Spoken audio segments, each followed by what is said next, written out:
આજ છે ને ભાઈ મહાશિવરાત્રી. આજ આપણે ગા માતા લાવ્યા છીએ અને એને જો સ્નાન કરાવી છીએ.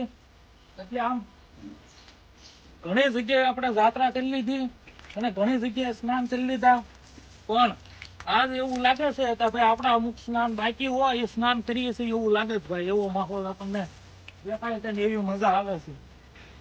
કારણ કે આ મોટું પર્વ મહાશિવરાત્રી અને આપણા ઘરે ગા માતા એવા ગાધા અને રૂડી બે છે. અને હવે ભાઈ આ છે ભાઈ પાર્વતી, એટલે એને સ્નાન કરાવી નાખ્યું. આનંદ થયો. એને શું મોજ આવી ગઈ, કેવી ઊભી રહી ગઈ છે હાઈ ક્લાસ.